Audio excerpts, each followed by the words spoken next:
Time to abandon ship. Oh no! Here we go.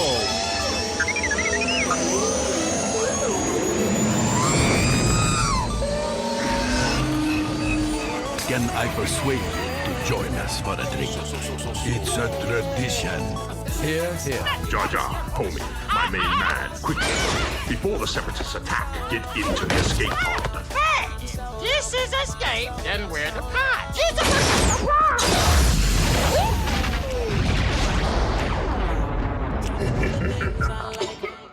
Welcome back to Star Wars Escape Pod and our first after show for the ACOLYTE Season 1, Episode 1 and 2. We've got Kirk joining us in the Escape Pod this week, and we hope that you've all had a great 2 weeks since we last did an episode. I guess it's been the last time we were on doing something. It was for Barriss Offee for Tales of the Empire, and here we are with the next Star Wars shows, live action, based in the High Republic, and we're going to get into all that. So stay tuned and welcome back.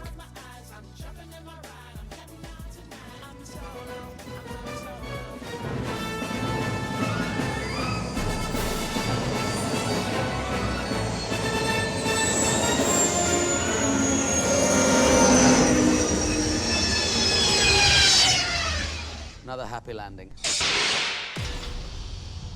Last night, a Jedi was murdered.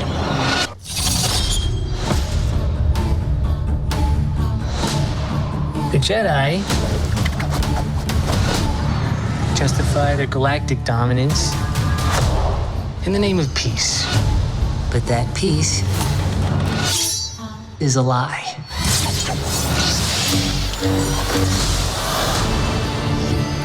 Jedi are being hunted.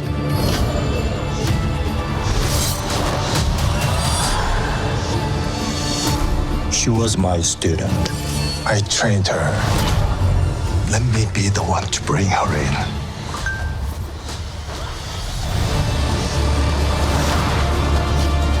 I sense this is only a small part of a larger plan. Some sort of shift to tip the scales. It's time to face the past.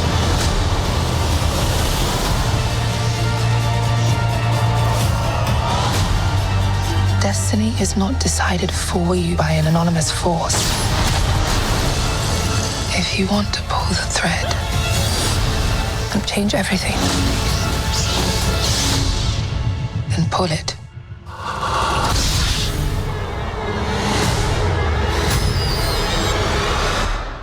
What are you?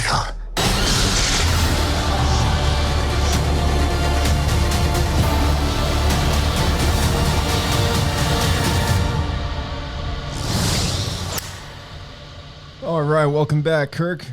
Yo, it's good to be back here. Yeah, and Finally. man, it's actually, I don't know if you caught this either, but this is probably the first Star Wars show that we don't have a main theme for. Yeah, true. Like no opening. In fact, people have been watching the Bad Batch for the last like 3 weeks, or actually no, not 3 weeks, 3 months. It feels like 3 when years. The opening intro. Yeah, I know it feels like ages, but like when they like the opening to these shows, like they have the helmets and everything. Yeah. As soon as like the helmet finished, I was expecting it to go like dun dun dun dun dun, like the Bad Batch, Bad Batch tone. But then like when it played something different, my brain is just accustomed to that like military Bad Batch theme. Oh man, yeah, totally. It's it's so common. I mean, Clone Wars has it, Bad Batch. I think, Tales of the Jedi, Tales of the Empire, those 2 shows don't have it, but those 2 shows are kind of different in the sense that like the episode runtimes are shorter. They don't have a lot of episodes in the season. They don't really have time to waste on such luxuries, right? But yeah, Bad Batch has it. I mean, I think Resistance even had it. Rebels had it, the little And, Ahsoka, of course, Mandalorian, Book of Boba, Andor. I mean, all the shows so far have had some sort of jingle at the beginning. And this was the first one where... Yeah, even Kenobi. Yeah, and Kenobi. Yeah, and this was the first one which wasn't that long. Like, there was, like, maybe a couple notes, but it was no thematic song that you could put on a soundtrack and say, this is the ACOLYTE theme song, right? So... I feel like if I'm trying to, like... I could probably hum you, like, each of the theme songs from all the shows in the last like couple of years, but like I could not tell you a single beat from the music from the ACOLYTE so far. Exactly. Yeah. But yeah, we're just gonna dive right in. This season 1, episode 1 and 2, these both came out on June 4th, and along with June 4th, the release date of the ACOLYTE, I'll have just a side mention. Star Wars Hunters was finally released. This is a game that's been in beta in, I think, just in the US and maybe some other countries for the longest time. Like, I think this game was announced 4 years ago or something like that, or 3.5, like a long time ago. I think I've moved like twice, like since this game was first announced, and it's only officially just rolled out finally on June 4th, and they happen to choose the day that the ACOLYTE came out for some reason. So you can download this. You're talking about the PvP game. Yes. The cartoony. It's like very Fortnite-y looking. Yeah. Yeah, it's funny because I've had it for like the last year and a half. Oh, you've had it for, oh man, you've had it in beta for the last year and a half? Yeah, like we've been able to download it like on the App Store for like the last year, and I downloaded it ages ago and I haven't opened it since I did that. Oh, what the heck? Yeah. Well, I'm sure you have a big update now because it's officially rolled out. Yeah, Star Wars Hunters, that's right. Yeah, no, I totally haven't played this ages ago. Yeah. But I think it's on the Switch now as well too, so there's more people that can kind of play it. Yeah. Not just using your the touchscreen on your phone. Right. Yeah. So it's iOS, Android, and Switch. Those are the 3 platforms that you can get it on. And for those of you on Android who think you can get the edge by playing the new Google Play games on PC, it's not available. I've checked. So you got to use your phone. But yeah, that's releasable. Yeah. Anyways, I haven't played it yet. Time they decided to release it on. Yeah, I know, right? It's crazy. So we'll talk about the game maybe down the road if we got nothing else to talk about. We'll do a feature on Star Wars Hunters, but yeah, in the meantime, it's out. Pick it up and try. You can play for free. So I'll be giving it a go in a few days. But yeah, let's get into the first and second episode. These launched on the same day, episode 1 and 2, and they have the most unique titles, like 2 words kind of divided by a slash, right? So it's like the first one's called Lost/Found, and then the second one's called Revenge/Justice. But these were directed by Leslie Headland, written by Leslie Headland. For the first episode, Jason McAuliffe and Charmaine DeGrate wrote the second one, both released on June 4th. 100 years before the rise of the Galactic Empire, in a bar on the planet Uda, Jedi Master Indara is attacked and killed by a woman wielding daggers. The bartender identifies Osha Anasia, a former Jedi Padawan learner, as the killer. Osha, who works as a mechanic doing dangerous repairs on the outside of starships, denies committing the crime when arrested by Jedi Knight Yord Fandar and his Padawan Tassi Loa. En route to Coruscant, the galactic capital, Osha's fellow prisoners escape and leave her to crash land on the planet Karlak. She sees a vision of her twin sister May, who was presumed dead in a fire that killed their family when they were very young. Osha deduces that May is alive and will guild Indara. Jedi Master Venestra Rose sends Master Sol, Osha's former teacher, to Karlak with his current Padawan Jeki Lon and Yord. They find Osha, and Sol accepts her theory about May. Elsewhere, May meets with her mysterious master, who has challenged her to kill a Jedi without using a weapon. And we head into the second episode. May attempts to kill Jedi Master Torben in the temple on the planet Olega, but is prevented by his forced meditation. Torben has been floating in silent meditation for over a decade. Vernestra sends Sol, Jeki, Yord, and Osha to investigate this attack. May regroups with Kamir, who is helping her hunt 4 Jedi that were stationed on her and Osha's home planet. Brendok, at the time of the fire, Indara, Torben, Kelnaka, and Sol. Kamir provides May with a poison and warns her that she still needs to kill one of the 4 without a weapon. May offers the poison to Torben as absolution for his past. He stops meditating and willingly takes it, dying just as the others arrive. May escapes and Osha poses her as her to get information from Khmer. He reveals the existence of May's master and her overall plan. That night, Sol confronts May and reveals to her that Osha is alive. Osha attempts to stun May but misses, and May gets away again. She comes back for Khmer later and threatens him over talking to the Jedi, but he convinces her to leave him alive because he has learned that Kelnaka is living on the planet Kofar. That was a lot of like names and places that we've never heard before, other than one. I don't know if you caught that either. Do you recognize Karlak, the planet name Karlak? I don't actually. I'm dropping the ball here. So this is it's super niche. This only showed up like once in the Clone Wars. This was in the Clone Wars episode called A Friend in Need. It features Ahsoka and her sort of boyfriend at the time. What's her name? What's his name? Lux Bonteri. And that's right. Yeah, and it's when they first encounter Death Watch, and Bo-Katan makes her prominent sort of appearance in this episode. And they go to a Is this town. the episode where Bo-Katan like hits Ahsoka like from behind? Like I that think sounds so. so wrong. Sorry. Yeah. The, No, I think like, so. Like it's like slaps her and I remember seeing that scene again. Backhands like, her? there's this YouTube video being like the Clone Wars is a kids movie or is a kids show, and like it's just all these clips of this abuse that Ahsoka took. Yeah, I know, it's 100% that episode.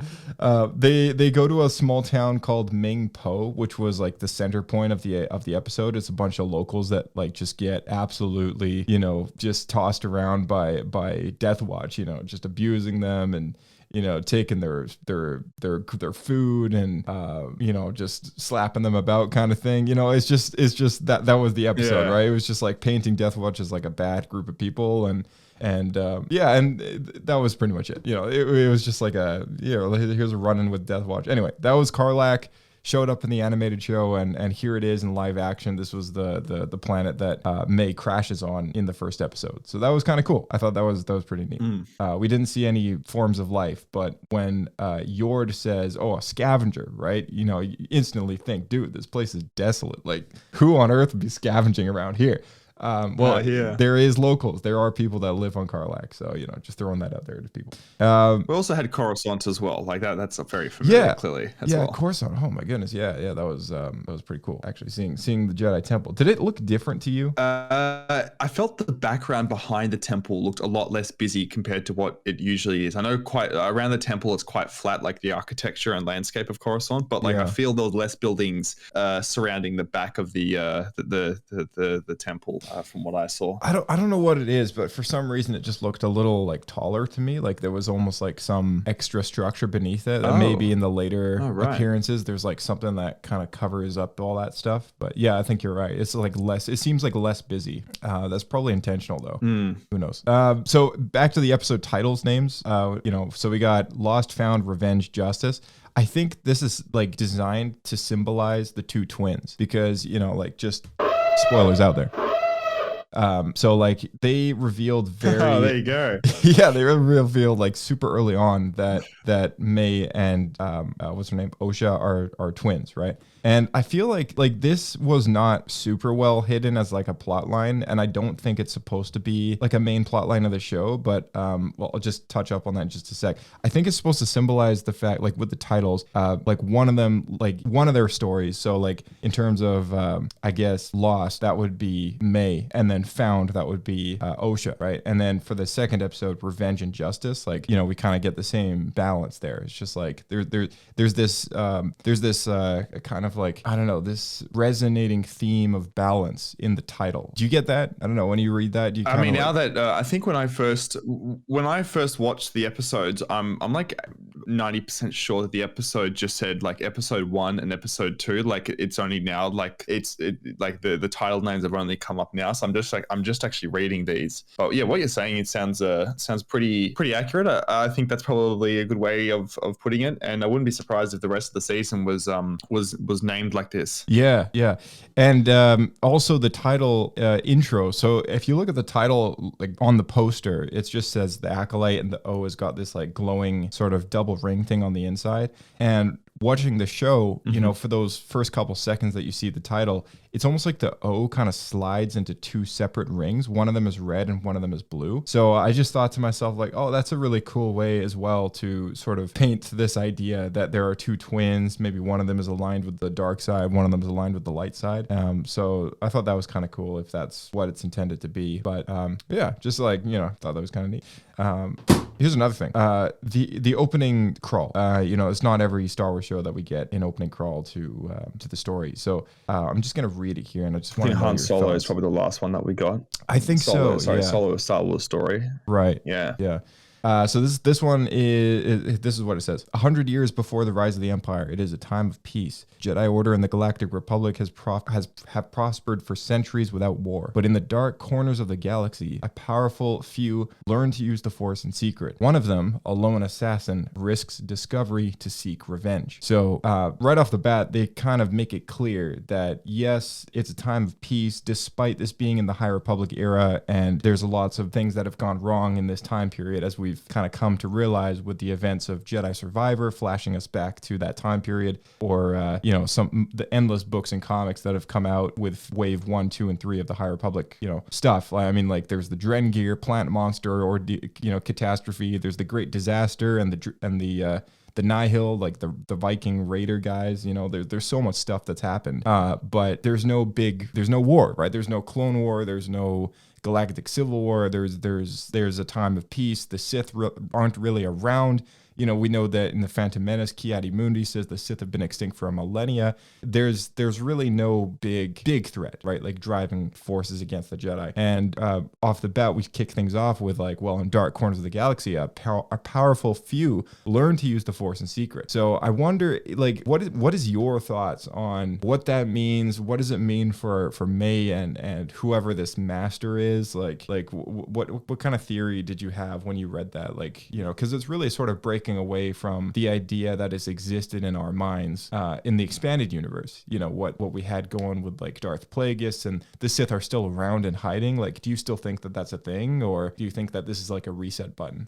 I feel like we're getting to like the tipping point, or close to the tipping point, being the Phantom Menace, where the Jedi are so used to everything being, you know, relatively peaceful, and obviously their judgment is becoming more clouded in terms of what is brewing in the darker parts of the galaxy.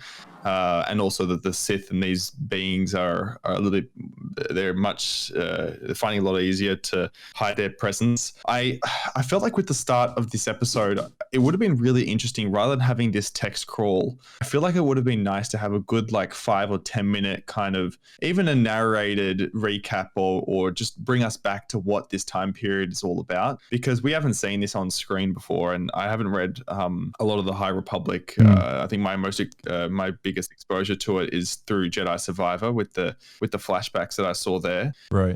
But I feel like I would have enjoyed to see a good 5 or 10 minutes of us like really building up, or feeling like a bit of world building into like what this era of Star Wars is like, before we got straight into the scene that we did, and that would have been able to give me a bit more of an idea of maybe why these characters, or why these potential Sith are brewing in parts of the galaxy. But something also tells me that these aren't like traditional Sith like we know.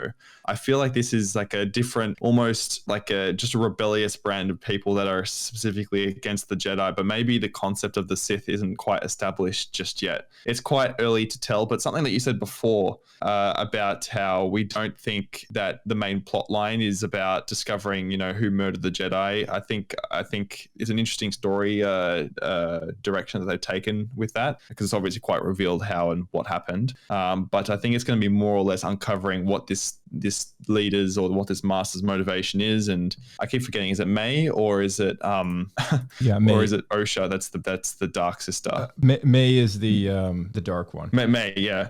I'm really curious to what like the underlying motivation is. Obviously her, like, she feels like the Jedi betrayed her in terms of the burning of the village, and she lost her family and everything then, so that's why she's motivated by that. But I think it's going to be interesting to see what exactly this darker Jedi's or not Dark Jedi, whoever this being is, what their motivation is going to be. There's a lot of unknowns at the moment. Even though we're 2 episodes in, it's hard to tell. He had like it had a bit of a monologue right at the end of the episode, which like didn't give me any information. I felt just a bunch of like evil villain, villain words. I didn't feel like I got much info for what they're trying to do there. But yeah, I guess we're 2 episodes in, so right. Yeah, no, I'm looking forward to seeing like more as to what's to come with that. But yeah, as far as this like Sith goes, I mean, or whatever he is, right? Like maybe he is a Sith. Like let's just assume that he is. Is he looking for an apprentice? You know, the way that the episode sets up the story, it just kind of gives us this idea that there are people out there dabbling in dark forces that, you know, really shouldn't be, right? But where does that come from, right? Like perhaps that text is talking about May.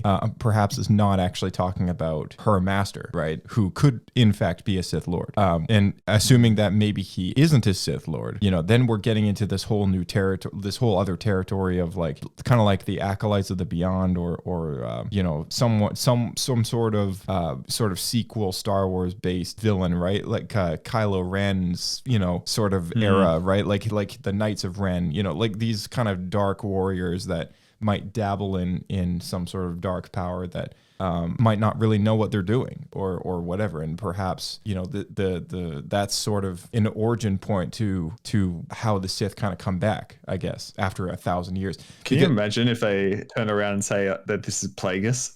Imagine if they do that. I mean, I think I would like. I don't think they will, but like I would really hate that, but.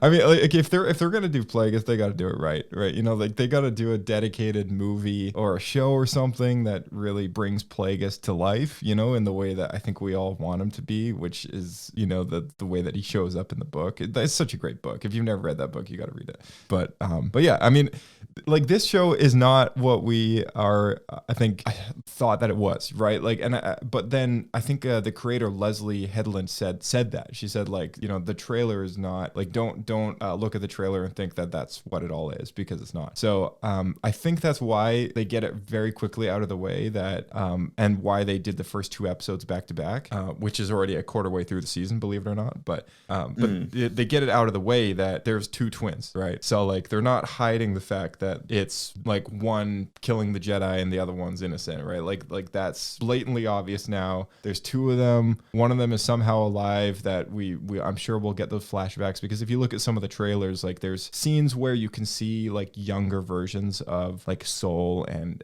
some of the other characters with like different haircuts and stuff, and there's like a burning forest and stuff like that. So I'm sure that we'll get the flashbacks that we need to like fill in the gaps there. But yeah, it's all very interesting seeing all that. Lee Jung-jae, friggin' awesome. I mean, he was fantastic. He kind of stole the show from me. I thought that he was great. Yeah, definitely like the best character of this show, in my opinion. I don't know. What are your thoughts on that? I think he's stealing the show for me. If it wasn't for him in this show, I feel like we'd be at a bit of a flat point. I think he really adds a lot of foundation to all the characters, and he kind of reminds me. Oh, I'm already forgetting the actor's name, but he's always typecast as a samurai throughout like every movie. What's his name? Yeah, Lee Jung-jae. You mean the guy that plays him? I think I'm no, not Lee Jung-jae. I'm talking about this character here, Soul. Reminds me of another. That's right. Yeah, Hiroyuki Sanada. Yeah. Hiroyuki Sanada. He's in like The Last Samurai. He's in Bullet Train. He's in a lot of movies. He reminds me of that. He just has this presence that I feel like every time he opens his mouth, I kind of lean forward. I want to listen to what he has to say. Right. And yeah, I think without him in the show, like I would definitely think a little bit differently of it. But I think he's really grounded. I love his character, and I hope we see a lot more about his backstory and everything. And it's also cool to see how all the Jedi kind of look up to him. Yeah. Like Soul literally is like the soul of the show, I think, you know, for he's just got so much gravity to his character, and I really enjoyed, like, okay, so not only did he just bring this presence to a character in a show like this, which I think really needs to happen, you know, like with these Jedi characters, like they're supposed to have all this weight to their person, right? Like when they walk in the room, like Like when you watch those moments with Yoda walking into the room to face Palpatine and he slams those like royal guards against the wall. You know, he's such a little guy. He's such a little guy, but he's got so much presence in that moment and in that scene and in that room. And I feel like Soul has just kind of got that magic to him. Like he's just, and anytime you see him show up, you just know that, you know, like okay, something's gonna happen. You know, like I don't know. I just really love his character. I just like think like oh man, and his martial arts, like he just looks so good. Like in his robes, like he looks great. I mean, he honestly makes the others look like they haven't done stunt training. He looks really looks really good. And I'm hoping, I feel like we've just gotten like a little touch of like what this character can do. Has he even brought his lightsaber out yet? No, I can't remember if he has. Don't think he has. Ignited it. No, not yet. Not yet. No, I've seen it in the trailer, but I look forward to the day. Yeah. Carrie-Anne Moss is also in this, and she was a standout for me as well. Although it was a bit of a shocker, like seeing what happened to her, like just right off the bat. I thought that was kind of I know, right? Interesting. Yeah. So like, it was curious, right? Strange. But what did you think of that? Jedi Indara. Yeah. What did you think of that death scene? Oh man, I don't know. I feel like she's not dead. I feel like I don't know. Like it's just I feel like I've seen more of her in the trailers or something, but well, they could have been it's flashbacks. just so odd. Like she's in all the it could have been flashbacks, like she's in all the marketing material. Yeah, like all the main posters. Like she's on the homepage of Disney Plus. Well, it's unless maybe they just terribly marketed this movie. I think it's all just misdirection. I think, right? Like it's all kind of the point of marketing the show as sort of a mystery, right? And also, she's such a big cast name. Like I think because she's such a big cast member, it's probably beneficial to market her with the show, right? Because then people might actually gravitate to tuning in if they're on Disney Plus and don't have anything else to do, right? So they're trying to target this. Again, like I think there's something brewing in this show that we're just not going to expect. I feel one of the biggest problems coming into the show I was watching was again that opening scene. I'm like, wait, isn't this supposed to be like a murder mystery show where we're trying to figure out? I mean, the main like line in the ACOLYTE on Disney Plus is an investigation into a crime spree pits a Jedi Master against a dangerous warrior from his past. So I'm thinking, okay, this is going to be like a thriller / crime detective kind of journey, almost like the Attack of the Clones, as like Obi-Wan's gone off to find who this bounty hunter is. But I feel like we've already discovered all the most of the details surrounding the twins. So I feel like it's not supposed to be that. I don't think the writing would be that bad into them thinking that we'd still be on our toes trying to figure out what's going on, even though we just saw what happened in the opening scene. Right. Yeah, exactly. Here's something for you. The Yord. He's such an interesting character. I mean, like, what did you think of Yord when you first saw him? You know what? I am just so glad that we got our second Star Wars ironing scene. Like Yord's just like in that room, he's just ironing his Jedi robes. The other scene being in episode 8. It's like that transition, like that when from the spaceship to like what you thought was like a ship landing, and just like the iron that was ironing the Imperial uniforms. Right. Yeah. Or the First Order uniforms. I thought that was just such an odd scene. And then he has he reminded me of all the memes, the Ben Swallow. Yeah, the Swallow. I actually saw, that reminds me, I saw a thread on Twitter where somebody said, where is it? I'll bring it up. Where's my bookmark? But while you do, like I think I like his character. He's probably my second favorite following Soul in the show so far. He reminds me of like a less skillful Obi-Wan at the moment. Right now, he seems like he's most kind of pertaining to the Jedi ways and the Jedi rules and the Jedi code. I think he's an interesting character, but he does seem quite young as well. So yeah, for sure. I just sent you the link. So it's a thread based on it's like a picture of Yord, without his robe on or anything on, and it's the tweet says "Tiddies in Star Wars a thread," and it's just all these replies below. Oh my God. With just people posting like pictures of dudes without shirts in Star Wars, and it's so funny. Oh my goodness! Like I don't know where this. Oh my god, came from. I didn't realize. I forgot about Dagon as well with his. He came in with the. Yeah, we got one from Anakin sitting up in like bed. We got one of Han Solo in a comic book with a really close photo. Yeah, of the frog from Jedi Survivor, the bartender. They just a photo of him. Yeah, got one of Tamara we'll have to put Morrison. this in the description or something. Oh yeah, 100%. I'm gonna put that in there. You got Tamara Morrison without his shirt on in the back to tank. You got Obi-Wan popping out the back to tank. You know, Ben Swallow. I got some more comic book stuff of just like random aliens. You got Luke milking that big like beach thing, just milking it. The beach titty. Yeah, the beach tit.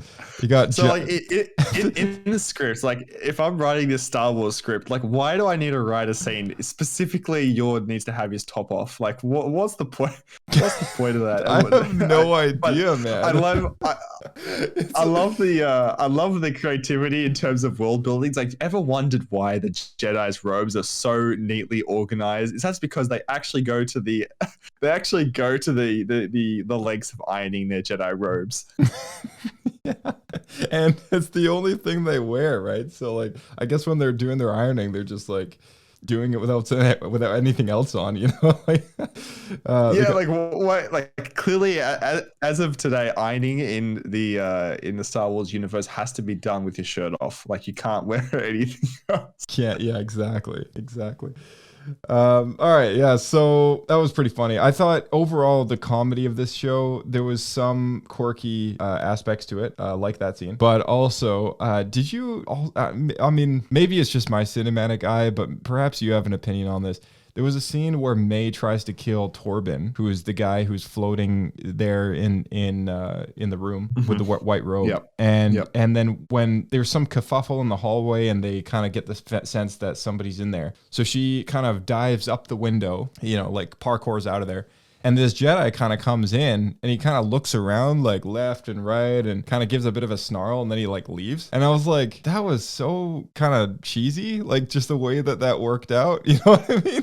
And then they still knew that she was in there because she was identified like the next day by the kid and the Jedi were like, they were speaking to the kid about the fact that somebody was in there. And, you know, the Jedi, like, the mall cops. Yeah. Like did that whole thing, cops. Did you just kind of like laugh at that, like when you saw the guy like walk back out the door and just not even say anything like to the guy floating there in the room? Like I don't know. Oh man, there's been a few moments in this specifically where I'm like the writing here is just like a little sloppy. Yeah, like specifically the screenplay writing or the audio, like the dialogue writing or the screenplay writing. Like I'd say the screenplay writing, like what the actors are actually saying. I feel like there's a lot of like explaining that's going on. Like there was this, I probably should have written these down, but like there's this one moment between May and I think it's the bartender when she attacks him and almost like and he overpowers her, this bartender, not the bartender, the person that provided May with the poison after the fact. Oh yeah, and like she like I can't remember what the lines were, but she essentially like explains the same thing like 3 times, and I think the screenwriter, I think Leslie Handlin wrote most of this or at least all of it. I feel like she should have been a little bit more subtle with what these characters are saying, and I felt that it comes across a little bit cheesy. Like especially that thing I mentioned before about this dark master. Like he just went on like this really like kind of not ironic, this really typical villainous monologue. I can't even remember what he said, but just added nothing, and it kind of made me feel a bit cringy as well. But that scene as well, I was like, why wouldn't you start a search? Look for this person. They just broke it into the Jedi temple. Like, isn't this like more of a pressing concern? Yeah. There was one character as well, which kind of I was like, what the heck? I think it was one of the Jedi. You know, the dialogue for him was just like definitely could have been better.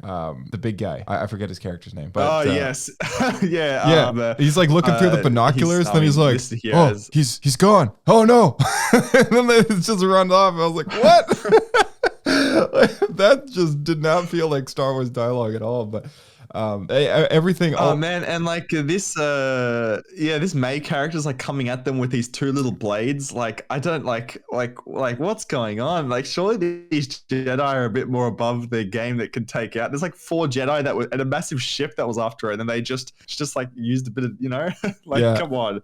I feel like there's a couple of it's not really taking me too much out of the show, but there's just like a couple of things that I'm like, okay, this is a little bit cringe. I don't know what's going on. Yeah. I know. I totally get the feeling. It's hard to put a pin in it because it's like it all looks good and stuff on the surface, but there's still something that's like very small scale about sort of how this is all being approached. And I don't know if it's just like time or budget or like, I don't know what it is, but it's just like, it doesn't really give me the same sort of quality production vibe at times, like how Andor was such a like A+ show, like through the whole thing. And you know what I mean? Like this one so far, it's off to a decent start, but there's just been some odd moments here and there, which I've been like, oh, that could have been better. Like, or it could have been different or just, I don't know. Andor is like a really hard one to compare this one to because the writers like freaking A-class writers. Like you can't get too many better TV writers for TV on that show. I think it was oh my goodness, I've already forgotten the writer. Ben Williman is I think one of them, plus the director as well. Wrote Andor. Tony Gilroy, Dan Gilroy, Bo Williman, and Stephen Schiff. Yeah, and like they're great. But like Leslie Handlin, I think this is definitely one of her first, if not her first Star Wars project she's probably written for. She wrote the first one, and then 2 other people wrote the second episode. It was Jason and Carmaine. Okay. Carmaine or something wrote the second one. Yeah. Yeah. I just they're getting a bit caught in the trap of like, we need to explain everything and we can't kind of leave anything for the viewer to kind of subtly understand or get, and everything kind of needs to be like you said, like when that person escaped, like they had to yell it out. It's just like, no, we can see they're escaping on the screen. You don't have to, to tell us. Yeah. yeah, it's like small things like that, which but anyways, okay, so the score in this show is done by Michael Abels. I thought it sounded really good, like the music, but like I think we were saying before, I mean, there's no sort of obvious kind of theme yet that we can sort of see a pattern to. At least I'm gonna have to watch it a few times over to kind of get a grip on if there even is one. But I mean, it feels like, as far as like what it's supposed to do, it feels prequel-ish, and feels like I don't know, good. Like it feels like Star Wars music. What were your thoughts on it? Yeah, I mean, like you said, there's nothing too memorable here. I can't really hum anything to you. There's no chorus or bars that I can remember off the top of my head from this score. But it's not bad. No complaints with it. There's just like even Andor had its own kind of theme that I can somewhat recite, I guess. Yeah. But yeah, I'm trying to think if I can really remember anything from the score. Just kind of generic sci-fi Star Wars-esque, but doesn't redefine the rules or anything like that. I thought Pip was a super cool like addition to Star Wars droids. He was the little the droid, the multi-tool thing, like a Swiss Army knife in Star Wars. That's also a character, like it's also a droid. It's puppeteered by an actor by the name of Jack Parker. And I actually spoke to Jack today on Twitter, and he's going to join us at the end of the series. So I'm looking forward to having him on. With every single piece of Star Wars content that's ever come out, like on the screen, Disney-wise, even not Disney, I feel like they've just never missed with the droids, or the droids that have like a personality to the main character, or relationship with the main character. Like they've all been great. Pip, I think, is also a good companion for it's not May. I've already forgotten. Yeah, Osha. I've already forgotten the other one's name. Yeah, Osha. That's right. Good companion to Osha. And I like how they literally gave a Swiss Army knife some personality. Yeah, like they literally, that's what it is. And it's got like a function to it. And the puppeteer work, I think, it goes a long way to making it feel like it's an actual, tangible little creature that's powered by electricity. Yeah, or whatever Star Wars electricity electricity you want to call it. Oh, 100%. Yeah. Actually, I just remembered going back to some of the things that we were talking about before in terms of like things being a little bit cringy. Did you find it all? So you had the Jedi that had apparently been Torben that had been meditating or hadn't spoken to anybody in like 10 years. So sitting there, he hasn't really said anything for 10 years. And then May comes up to him the second time with some poison that obviously gets him to wake up, and he wakes up because of the overbearing sense of guilt, I guess, which is why he's been meditating for all those years, from what I gathered. And then he just decides to drink the poison, like that's it. Like hasn't said anything for 10 years or spoken to anyone for ages, and then like he just dies. I thought that was really like that's it. I kind of dark, you know, like the how they did that. Like I thought that was both kind of curious and sad at the same time, because this is a Jedi who has taken the Barash vow, and the Barash vow is like this I think showed up initially in at least in the canon, it showed up initially in the Darth Vader comic book series when Vader has to go and fight a Jedi to claim a lightsaber, because the Sith way is as it is. The Sith only corrupt the Kyber crystal of a stolen lightsaber from a Jedi that they've killed. So that's sort of like how they have to do it. So his first mission is actually to do this, and he finds a Jedi who has survived the purge, who has taken the Barash vow. And the Barash vow is like you remove yourself from the Jedi and you basically kind of meditate constantly, and you're basically just trying to find your way in the Force. And until you do that, the Barash vow is like kind of like a hibernation mode, I guess, for their Jedi status. And so he in this moment is not technically sort of like, I guess he's not technically an active Jedi, since he has been in meditation for 10 years. And I assume that 10-year period, it definitely has to do with whatever story that May and Osha have in her home planet.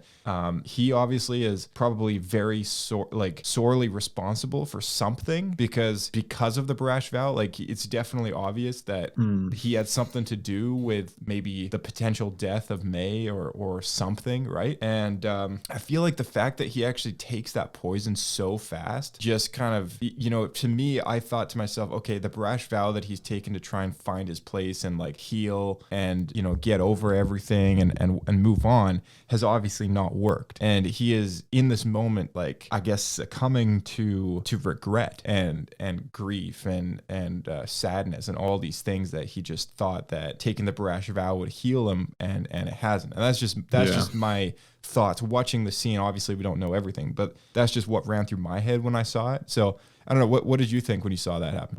I really, similar to Carrie-Anne Moss's character in Dara, I really want to like see what happened to these characters now. Like they're dead now. I didn't really feel any sense of sadness or anything for either of them because I don't know anything about them. But I feel like the show needs to take some back steps over the next couple episodes and flashbacks and just show us what these characters are about and why they're so important. And for this guy just to drink the juice and then just die within like a couple of minutes, like that's a pretty savage thing to watch. Not that it was brutal or anything like that, but just the concept of him feeling so bad that he needed to do that was yeah. I guess it was such a tremendous act for him to do, but I felt nothing because I don't know anything about this character, and I'm hoping to do some to see more. And also, this brings me again to another point. Wasn't the whole point of May to kill these Jedi but not use any weapons to make it look like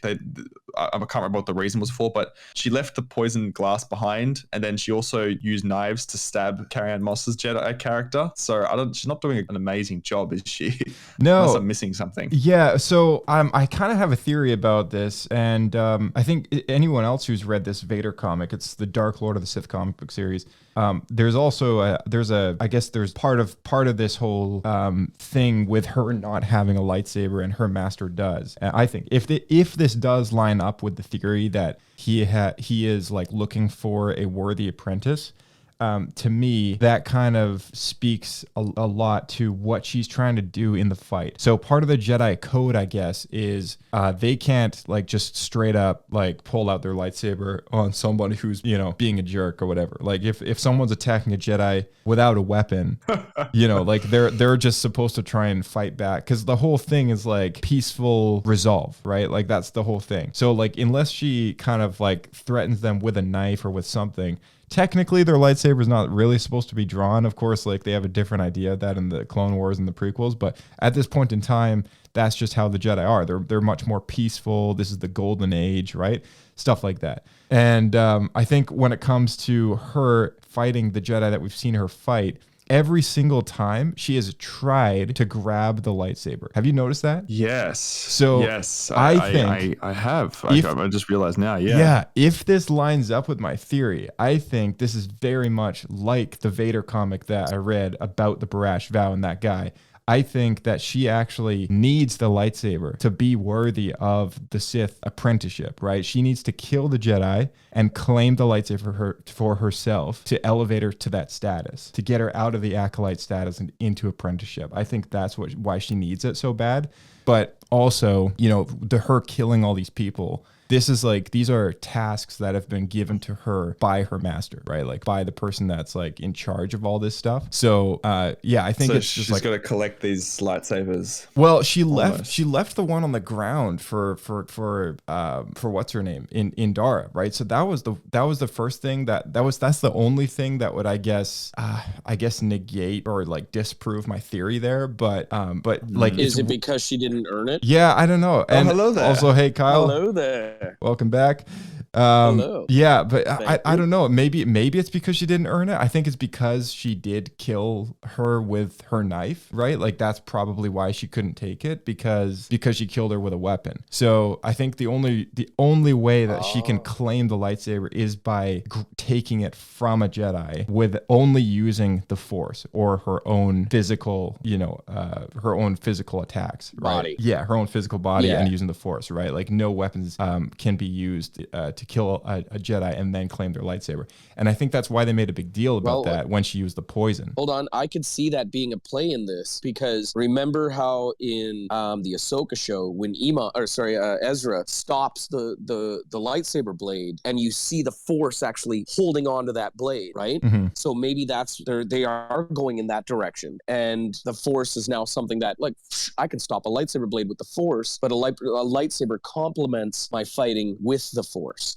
Yeah, and we've seen that happen a number of times now. Like Kylo Ren does it, Rey does it, Vader does it when he's fighting Reva, right? Like so many characters now have sort of done it in these newer stories. Sorry, my favorite one is still Ezra though, because you actually saw the Force push back on the blade. Yeah, I liked that effect. That blew me away. I liked that effect a lot. Yeah, but yeah, like you're right. Like maybe her sort of fighting all these Jedi and learning how to use the Force in her own way is sort of bringing her up to that level where eventually she'll be that good that she'll be able to completely defend herself with the Force and then overpower a Jedi, take their weapon and kill them with it, right? I think that's the whole goal of perhaps becoming that Sith. I hope that it's not going to be last episode, all of a sudden she drops the Jedi, just like Sabine did. It's, you know what I mean? Like, I just moved a pencil. I threw a dude 200 meters, Right. Like, yeah, it doesn't like click. Again. Yeah. No, I get that.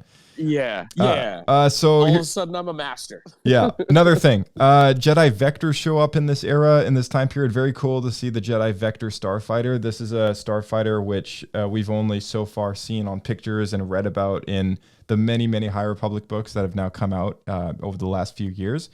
Maybe May is leaving the lightsabers behind because she knows that General Grievous loves to collect lightsabers, and he like off camera comes and picks up each of the hilts afterwards. Oh yeah. That's a good. That's a good. But theory. actually, in all seriousness, speaking of May, I might quickly go back to the person that was in the bar. I remembered his name. I think his name's Kimir, the one that created the poison and gave it to May. He overpowered May in the alleyway, like just towards the end of episode 2. Right. Like, who's this guy? Like, if he's able to overpower this person that's already killed 2 Jedi now, and took on Saul, defeated Carrie-Anne Moss's character. Like this guy is not just a bartender. No, definitely. But you know what I mean? Yeah, I totally know what you mean. He's definitely not just a bartender. I think you're onto something there. I think maybe because of the opening crawl, the opening text, I think it's more than just May and this other Sith. I think there might be some others involved, right? Like, and he might be one of them.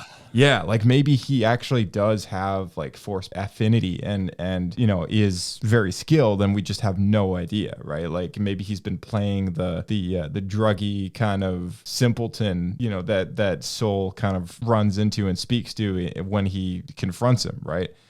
So I think you're onto something there, but I don't know. I guess we'll have to wait and see. If nothing happens with his character and he's a nobody, then maybe that was just a bad writing, but who knows, right? This show has got some various species that we can spot throughout the whole thing. I don't know if you guys like noticed any familiar faces, but I think I can list off a few. Also thanks to Screen Rant, they provided a list, so I'll just use that. We've got a Tarsunt from the Mid Rim. This species you saw as a Jedi youngling, sort of with his eyes closed, big furry face. This species showed up on Hosnian Prime in The Force Awakens. Daphne Keen's character is part Theline, which is she's the new apprentice to Soul, right? And the Thelines, if you look them up, are very commonly usually like bounty hunter characters or whatever else. I mean, we saw one in Clone Wars who had this like giant green kind of braid whip thing that she carried around as a weapon. So like that was kind of cool to see her species sort of come back. In the show, we'll get Kel Dor, which is, of course, Plo Koon, a favorite of Dave Filoni's. And I don't know if it's going to be Plo Koon himself or somebody else, but that'll be really interesting to see if it is. We've also personal favorite of mine too. Oh yeah, got Vernestra Rowe. So she's the one with the whip lightsaber. I don't know how to make one. I see where you're coming from now. It's like, a business proposition. Yeah, man. Like, what do you want me to do? I can't like put it in a light string and like maybe some sort of like, it can't be foam, like a silicone or something. Yeah. What's actually interesting, and this directly connects to what you're saying here, Kyle, is that Leslie Hendland was in an interview talking about how she went to the Lucasfilm props department and said that she wanted to see this in the show, and they immediately told her like, no, you're crazy, we can't do something like this. And then apparently she made we don't know what this prop is, but I assume it is the lightsaber, the whip that we're talking about. And apparently like she made like this whole case for it and came up to them and then showed them this reference material and all this other stuff, being like, I want you guys to like sweat it out for the next month, like put all your resources into doing how we can do this practically. And yeah, I believe you guys can do it. And apparently like they kind of refused to do it at first, but they went back and we haven't seen it in the show yet, of course, but apparently similar to how they've been using real lightsaber props on set rather than just sticks, which they did in the prequels. Apparently they may have actually done it like practically. Still, I mean, yeah, but like a whip to me, because I've used whips. So whips to me is, I mean, you get that off of it. I'm gonna have to see it on screen, but at the same time, like I could go and figure out, like I can Google the crap out of it and figure out what material they used. But at the same time, how do I put that into like a mass production thing where I can have that produced? I see this. I don't know. It's one that Alex and I, as soon as I saw it, we just watched every trailer we could, and we just sat there and we're like, how do we reproduce this? Because I'll tell you right now, the first people that do produce this, come on, you're going to sell quite a few of them, because there's going to be a lot of whip people out there that are going to be like, watch what I can do with it. Oh yeah, for sure. Yeah. So yeah. This saber showed up on the front of multiple like book covers, and it's been in multiple comic books as well. So if you need any reference material, you just got to get into that High Republic stuff. And if you figure it out, Watto is definitely going to want to take a bit of ownership in that business of yours. Oh yeah, very happy man. Yeah. Yeah, no doubt, No doubt. Oh wait, who's that bounty hunter that goes, "I smell profit"? Yeah. I can't remember his name. Yeah, Hondo. That's actually Hondo. Yeah. Oh, Hondo. Yeah, Hondo. To be honest, Hondo is actually one of my favorite bad sort of characters, because he's not like, dude, the guy's honorable in a way, but at the same time, like, dude, he got how many Jedi and a Sith locked up? I like the guy. Yeah, I like the guy. Yeah, he's good. You got it. Yeah. If you've been to the Galaxy's Edge, That's why, dude. You'll know him from Galaxy's Edge if anyone's been there as well. You know, in the beginning of the podcast, when you do that thing and he's like, "Sit down for a drink," right? Like, I do love that part. And every time, if I have a beer in my hand, I'd like cheers the air. Nice. I don't know if anybody else does that out there, but heck yeah, man. Awesome. So Vernestra Rowe is same species as Luminara and Barriss Offee. We've also got a Wookiee Jedi showing up by the name of Kel Naka. So he is going to be the third Wookiee Jedi that we've seen. The first one was Gunji from the Clone Wars, the little Padawan learner, who also showed up in the Bad Batch. Yeah.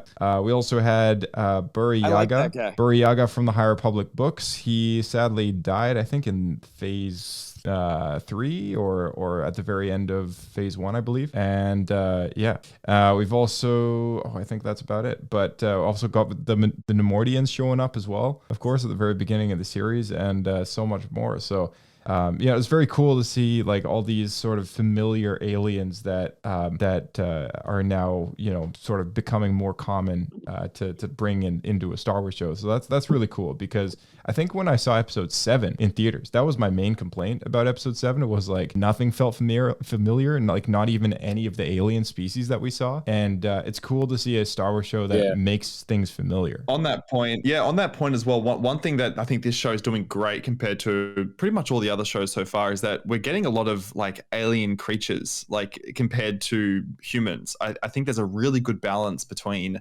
non-human life forms and familiar ones that you mentioned too. So that's awesome. I loved seeing. Oh no, I've already forgotten their names. The separatist species, like the Nemordians prequels. The Nemordians. As soon as I saw them on screens, I'm just like, yeah, this is Star Wars. Like they did have the same accent, which is like probably a good thing, but like I don't know why. I was so happy to see them.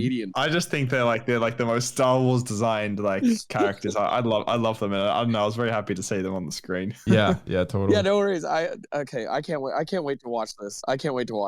Dude, we're gonna spoil it all for you, man. You gotta watch the show and then come back. Oh, dude, this is okay. No, this is okay. I am enjoying. See, this is what I love about the podcast, because I get to enjoy. Like, even if I haven't seen it, I can still get an idea of what it's all about just by listening to you guys.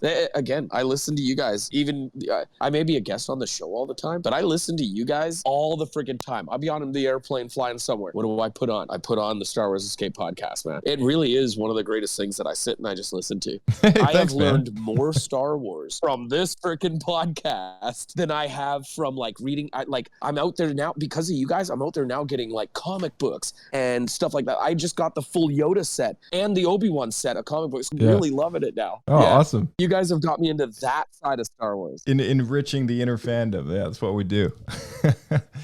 Yeah. Thanks, dude. Man. Yeah. Three things to bring up about the online buzz, and then we'll wrap it up here. Number one is I saw a huge thread of people replying to a tweet that went out about lightsaber thickness. This is in relation to all of the times that you see a Jedi in this show with the hilt. The hilt appears thicker than it normally has in other Star Wars shows. So I'm going to toss one of these theories out there. It is 100 years prior to the prequels. A lot of the hilts are also very basic looking in the sense that like they're not super shiny. Like they're different, right? Like and you can see some of the props on display at the red carpet premiere. If you look up the red carpet premiere on YouTube or on images, and I've seen all of them. You got to look it up. Yeah, and it's interesting, right? Like what's your thoughts on the lightsaber hilts, Kyle? Okay, so I've seen 5 5 of them from there so far. To be honest, 2 of them actually look like Ahsoka Clone Wars, later Clone Wars. I was quite surprised. They're just very worn and stuff like that. It looks like they're much older, and they are a bit fatter, and the actual side of it goes all the way down, whereas Ahsoka's only went about 3/4 the way down. And so I like them. I do think that what I think is the reason for the thickness is because of the fact that, yeah, you're right, it's 100 years ago. Technology's a little touch different. You know what I mean? Right. Like, everything had to progress. So maybe the tech is, you needed a bigger crystal or something. I don't know. But you know what I mean? Like, that's kind of what I think. Yeah. I don't know. What are your thoughts on that, Kirk? I don't know. I feel like for me, I'm a huge fan of the the lightsabers in Rebels. I like the really thin lightsabers. However, really? I don't know why. I just like I don't think like just the look and the art of them. I don't want to see them in a live action show just because I think that they won't suit that well there. But however, I do see a reason to why, if you go back a few hundred years in the Star Wars galaxy, why lightsabers might be thicker or thinner or anything. My theory is that maybe these lightsabers potentially are a lot less efficient and they require a thicker, more higher powered blade in order to have the same output. Some of the lightsabers that we see later on in Star Wars, but again, I don't think that's ever going to be addressed. Yeah, and like it's important. Are you talking like energy output for the lightsaber? Yeah. It's like they like now, like let's say the lightsabers at the time of the prequels, like they give out the same energy, but they don't need to be as thick because they're not as like energy intensive, but they provide the same power. I guess that's the thing. Yeah. Like it's important to remember that, like, just for anyone watching, that this is 100 years before the Phantom Menace, and like technology does evolve like it normally would in our world, but I mean, things are much further ahead in the Star Wars universe. So, I mean, things advance, but incrementally, right? So, you look at the evolution of anything in the span of the movies that we do have, like the TIE Fighter or the X-Wing, and even a matter of 30 years or 20 years or something does push technology forward in that space of time. So, it's not that hard to believe that something like a lightsaber could slim down by half an inch in 100 years. You know what I mean? Like, I thought it was fine.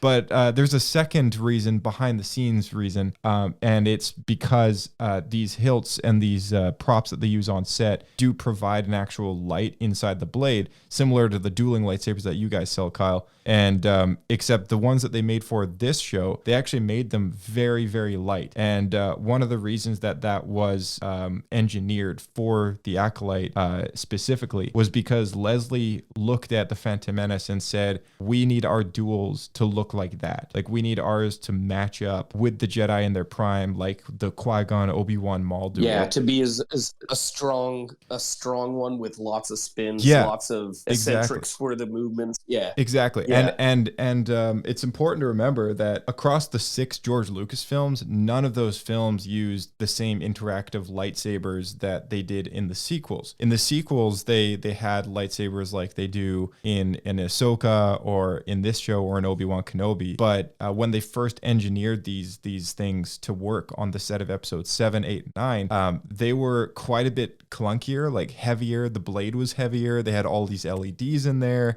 It was heavy stuff. And if you've ever picked up one of those pixel blades like what you got, Kyle, those pixel blades are really heavy, and they're hard to swing around and they're hard to twirl, and they can be difficult to duel with. But that's something that they wanted the advantage for in the Acolyte, but they also didn't want the weight. So they actually had to engineer a whole new lightsaber for on set that had the best of both worlds, that they could illuminate up, but they also had the advantage of maintaining light so that they could efficiently duel like they would in the prequels when they just had an aluminum rod in the hilt instead, which made the whole thing way lighter. So I thought that was really interesting, but that may also contribute to the size of the hilt. So okay. Yeah. I was still going off the fact that it was like engineered with an older style, but yeah, I could see that being something. because if they're taking, because the ones that they used, what was it, episode 3, it was still a metal blade, and that thing was kind of clunky and heavy. And then they went to the even heavier ones, actually. Well, it was lighter than the ones that they went to in episode 7, 8, 9. Yeah. So I could see wanting to go in the middle, but right. Yeah. Okay. Yeah. Here's the second thing: online buzz. Feelings on the Wookiee Jedi seem to be mixed. I was looking through a variety of people's opinions, and it just seemed like people weren't quite grasping the Wookiee Jedi. And these might be people that haven't quite come around to getting familiar with characters like Gunji, and maybe none of them have read the books with Buriaga in the High Republic era. But I just wanted to throw it out there to the room, like with you guys, like what are your thoughts on the Wookiee Jedi? And does it look weird? Like was it kind of like more awkward than you were expecting? Because this is still the first time that we've seen a Wookiee Jedi in live action, so like the translation might be a little different there. It didn't quite bother me that much personally, but I am expecting to see, to get a better opinion of it when we see a bit more of him later. But I don't know. What are your thoughts? Maybe Kirk, we can start with you. He was on screen for like less than a minute. I couldn't gauge that much of an opinion on him at all. Like he looked fine. Looked fine to me. No problems. Yeah. Kyle, you get a chance to see the Wookiee Jedi yet? Well, I saw him as fast as I did, but to me, I'm like, why not? Why there can be so many other things out there. Why not a Wookiee Jedi? I saw Gunji. Gunji was awesome. So I don't know why there would be even a stipulation towards it. There's so many Jedi that are out there that are part of other, the races and everything. So I don't see that would be a problem. Yeah, cool. Third and final online buzz is the Rotten Tomatoes. And I thought this was kind of weird. 93% Rotten Tomato currently fresh certified by 94 critic reviews. And we have a 36% audience score with over 1,000 ratings. So I just wanted to ask you guys, what is your Pablo points and poodoos on these first episodes? And maybe Kyle, maybe we'll get yours next week after you've actually seen them. But yeah, Kirk, what's your Pablo Points and Poodoos? And a real quick reminder to anyone just tuning in or listening, Pablo Points and Poodoos is our rating system on the show. 3 Pablo Poodoos is the worst of the worst. Moving up from there, you got 2 and then 1 Pablo Poodoo and then a Bendu. A Bendu is a 50% score. Then you got Pablo Points, 1 Pablo Point, 2 Pablo Points, and then 3 Pablo Points being the best of the best of the best. So what, sir, do you say these 2 episodes deserve? I'm gonna be giving a rating for both the episodes, not one individually for each, and I'm gonna give it a Bendu. I'm gonna say at this point, I don't hate the episode. I don't not like it. I don't love it just yet. Actually, no. Maybe I'm gonna give it 1 Pablo point. Actually, sorry. I do like Saul, and I like. There is more to like than not to like for me so far. But I think what is dragging down the show a little bit at the moment is that there's just a few too many kind of cringe lines in the dialogue and storytelling that I'm not a huge fan of just yet. But you know what? We're only an episode in, so sorry, we're only 2 episodes in. So again, we'll see how things go over the next little bit. I think the words that I used to describe the show to somebody else today was decent, and I think I'm going to stick with that. So decent to me is like 0.5 Pablo points. Like it's just north of a Bendu. I would say it's like just shy of good. Oh damn, we can do 0.5. I didn't realize we could do 0.5. Yeah, you can I'll do give 0.5. it that as well. Okay. 0.5, yeah. Hell yeah. So far, I really like the martial arts that they've thrown into these first 2 episodes. I'm seeing a little more martial arts than I would like to see lightsaber action, but so far it's been like pretty nice in terms of like, the pace of the fights, just the force powers, how they're managing those. Like it's been very cool to look at. A lot of the design aesthetics for a lot of the ships and environments have been pretty nice. The set pieces have been great. The character designs have been fabulous, and seeing returning aliens and stuff is at least what I would expect at the very least from any Star Wars show. So, I mean, overall, with at least all the things that I would expect from a Star Wars show, and then the things that did actually surprise me were, they weren't exactly what I was expecting from the first quarter of the show so far, but I really enjoyed it. Like I enjoyed my time watching it. I think one thing that I went into this show expecting, which I hope that I'm going to hold on to this until the very end of the series, and we'll see if it actually gets there. But I'm really hoping that this becomes a necessary sort of, or I guess not a required thing, but like a desirable thing to watch before you watch any other Star Wars story, right? Like I hope that this sort of I see what you mean. helps give some sort of origin to the Sith and like, you know, the rising imbalance in the Force, right? Like something like that.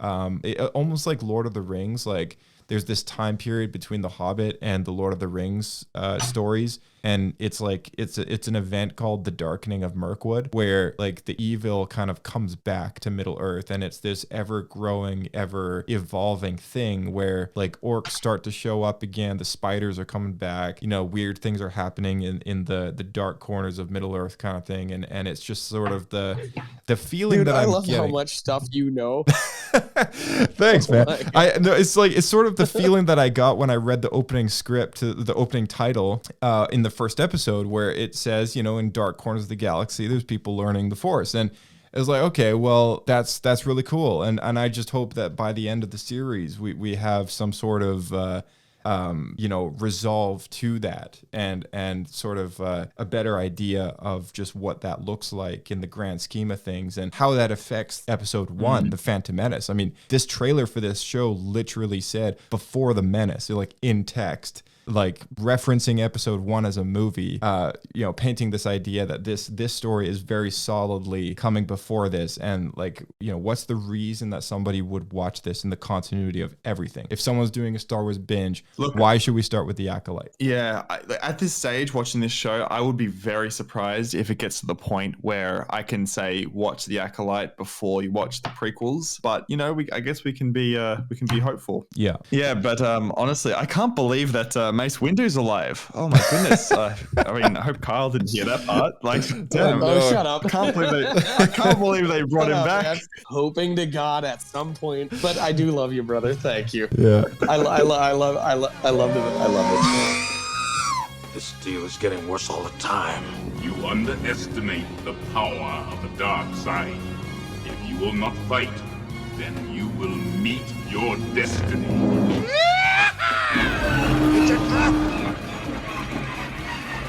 Hello, what have we here?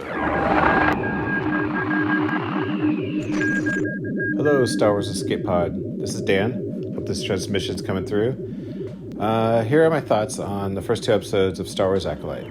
I really enjoyed it. I really liked the characters, the set design, the creatures. I liked that a lot of it seemed practical. I'm curious to see where the story goes. I like that it's kind of a murder mystery, and just want to see how it all plays out. I like that it's set in the High Republic, which we haven't seen a lot. I think this is the first time we're seeing it in live action. And yeah, really enjoying it. I will give it maybe 2 Pablos, and it might go higher depending on how the series plays out. And I'm excited to see episode 3. So far, I actually do really like this era, and I'm glad we're starting to flesh it out more on screen. It's something that I feel hasn't really been touched on too much, other than really just the prequel movies. We've got novels and cartoons and whatnot, but this is I feel like a really fresh era for us to explore, and I'm very excited about that. And what I've seen so far does have me excited to what's to come. I did feel the first episode was a bit clunky, mainly directorially. I feel like the actors also may have been just trying to settling into the roles a bit, but I did find by episode 2 it did feel quite a bit better. And I did feel they could also have done a much better job with the twin reveal, as after they did the fight sequence at the beginning with Trinity, and then they revealed the main character, it immediately felt like someone else entirely, and I feel like I guessed it was a twin within the first 10 minutes of the show. Like, really could have done a better job with that reveal. Thought that would have been more fun. I was also very disappointed that Trinity was only in the show for about 5 minutes, so a bit of a bait switch there. Maybe he'll come back. I guess no Force Ghost now, so I don't know. I guess that's it. So that's a huge shame. I was really looking forward to her being throughout this series. And my last thoughts just to keep this short, is I'm excited for the Wookiee Jedi, and he better not die as a pleb. We'll see you out there. Keep flying. To fans who want to experience more of the High Republic, it's definitely worth looking at The Light of the Jedi, which is a novel which kicks off the High Republic initiative. It's worth knowing that Phase 1, 2, and 3 all have a different label to any other book. So if you're in a bookstore and you see a Star Wars book with Star Wars The High Republic logo on it, if it's a gold label, that's Wave 1, and that includes comic books as well. So if it's a gold label, that's Wave 1. If you see a blue label, it's Wave 2, and Wave 2 is actually a prequel to Wave 1. So you technically, in the chronological order, you want to start with Wave 2 stuff, and then go to Wave 1 stuff. And then Wave 3 is coming out currently, and that has a black label. So for anyone who's like new to the High Republic, you're not sure where to start, I think Wave 1 with The Light of the Jedi is actually a really good way to kick things off. And then you can kind of go from there and decide if you want to go backwards. Start with one of the earlier stories, which are a bit more niche and not as much grand scheme things, but, you know, still tell stories that chronologically take place before. Or you can go forward and keep going with Wave 1 stuff and then going directly into Wave 3. That's a great way to also read some of that stuff. And anyone who's played Jedi Survivor will also know there's flashbacks to the High Republic era as well, with what's that character's name? Dagan Maris. Dagan Maris, yeah, Dagan, thank you. like yeah, so there's that too. And if you have a VR headset and you get the Tales from the Galaxy's Edge VR game, you can experience a flashback mini adventure in the High Republic era where you play as a Jedi Padawan under the tutelage of Yoda in a Jedi temple on Batuu, which is basically just the Disney parks, you know. And you have to go on some sort of very creepy quest into a Jedi temple that's been overtaken by a Sith artifact gone rogue. So very cool stuff, and those are all ways that you can experience High Republic stories at your own house. Also, two things, Kirk, you've just released a short film. I know it's completely non-Star Wars based, but congrats on that. Do you want to talk about it real quick and like where people can find it? Thank you for the opportunity for the quick shout out. But yes, we made a movie called The Three Wise Men earlier this year, and the trailer's out at the moment. We're still doing the festival run right now, so we're trying to figure out whether or not we can release it on YouTube, but it'll eventually go on my YouTube channel, Designed by Kirk. It's about three criminals that get up to a few mischievous behavior throughout their fledgling criminal career, I guess I could call it. So it's my first short film. We had a great time making it, and I'm hoping that we can probably release it online in July or sometime, but it just depends on whether or not festivals will still screen our movie if it is on YouTube. So just navigating that, I guess. But some great support from the Star Wars Escape Pod as well too, which is good. So let me get this straight. All of you have come in here expecting me to clean up your mess. Everything was tip-top. How'd you boys get on this job in the first place? Big firma, man. Hires professionals. Well, about that. Move! What happened to grabbing the guy outside of the dry cleaner? Who the fuck is this?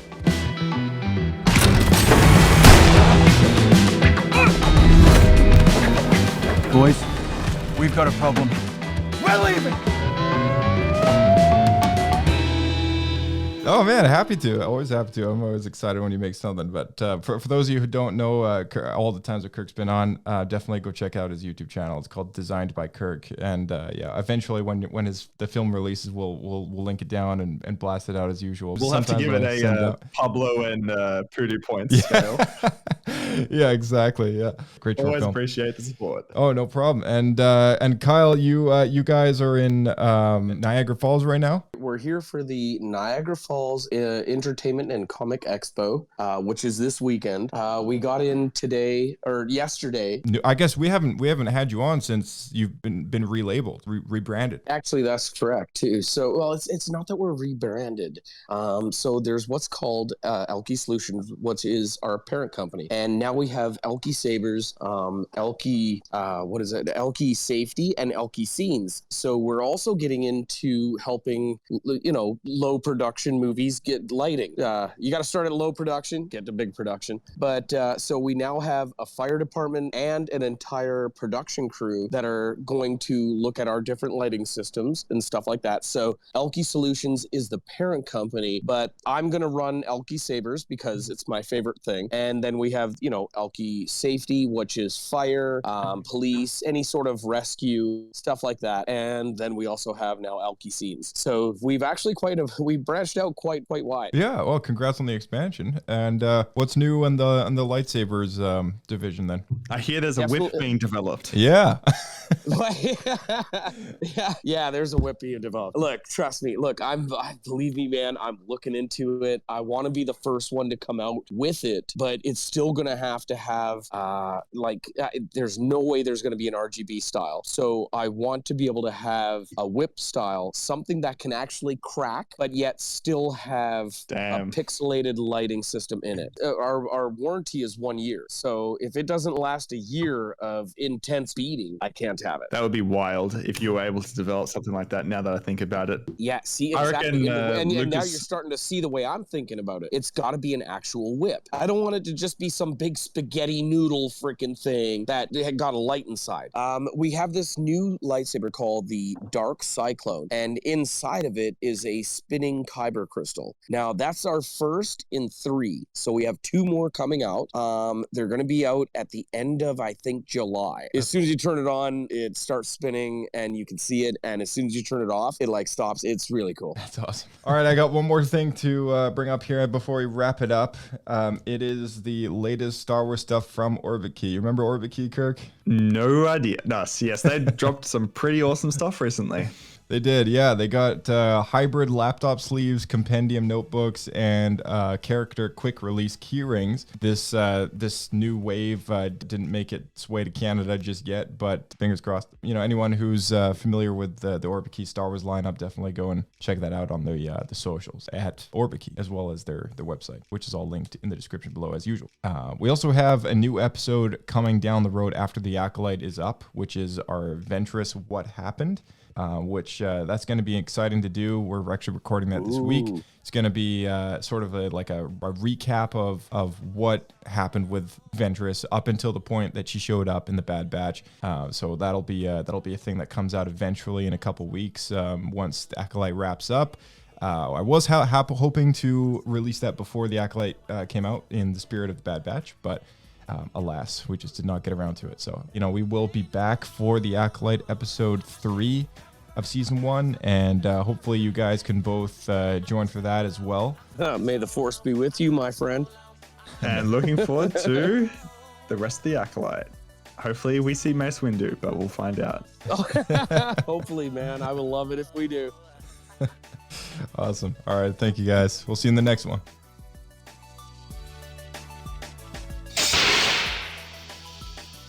All right, and big thank you to our listeners at home as well as our lovely guests popping on the show.